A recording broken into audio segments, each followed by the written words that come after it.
আল্লাহ কি বলেছেন? ফাদখুলি ফি ইবাদি ওয়াদখুলি জান্নাতি। আল্লাহ বলতেছেন join with my dear people, come to my paradise. Allah বলে আমার প্রিয় লোকেদের সাথে যুক্ত হও আর আমার জান্নাতে চলে আসো। হুজুর, আল্লাহর প্রিয় লোক কারা? হক্কানি আলেম এবং হক্কানি আল্লাহর ওলিরা। ওমা কথা কয় না কিনলে আরে জোরে। এটাকে আমি কইছি, আল্লাহই তো কইছে। আল্লাহ বলতেছে ইন্নামা ইয়াখশাল্লাহ মিন ইবাদিহিল উলামা। আল্লাহ বলতেছে পৃথিবীতে যত মানুষ বানাইছে এই মানুষগুলোর মধ্যে সত্যিকার অর্থে আল্লাহকে বড় যারা ভয় করে তারা হলো হক্কানি আলেম। রাজুল কোন সুবহানাল্লাহ। মনে রাখেন, কিয়ামতের পূর্বক্ষণে কিয়ামতের যত আলামত আছে এই আলামতের মধ্যে আপনার আমার প্রাণের রাসূল বলেছে আলামতের মধ্যে শেষ জামানে দেখতে পাবেন একদল মোল্লা বের হবে। নাউজুবিল্লাহ বলেন। তাদের মধ্যে কোরআন হাদিসের সঠিক ইলম থাকবে না, কোরআন হাদিসের সঠিক জ্ঞান তারা রাখবে না।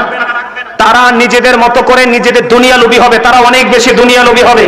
তাদের কথা হবে মধুর চেয়ে মিষ্টি, তাদের চরিত্র হবে ফেরাউনের মতো, তাদের হিংস্রতা হবে বাঘের মতো। তাদের নামাজ দেখলে মনে করবেন আপনার নামাজ হচ্ছে না, তাদের রোজা দেখলে আপনি মনে করবেন আপনার রোজা হচ্ছে না। তাদের জবানে শুধু কোরআন থাকবে, শুধু কোরআন থাকবে, তারা মনে করবে শুধু কোরআনটা তাদেরই, হাদিস শব্দ তাদের জবান দিয়ে বের হবে না। তারা শুধু কোরআন পড়বে, শুধু কোরআন পড়বে। রাসূল বলেছেন এই কোরআনটা তাদের সিনায় যাবে না, শুধু জবানেই থাকবে। নাউজুবিল্লাহ বলেন। এই সমস্ত মৌলবী অলরেডি জমাত দুনিয়াতে বের হয়ে গেছে, আস্তে আস্তে প্রকাশ পাচ্ছে, আমরা দেখতে পাচ্ছি। আপনার চোখ কান খোলা রাখবেন, যেটাকে দেখবেন নবী সম্পর্কে বাজে মন্তব্য করছে, ছোট করে কথা বলছে, এটাই মনে করবেন ডিস্টার্ব, এটাকে মানা যাবে না, এটা আপনার ঈমান খেয়ে দিবে।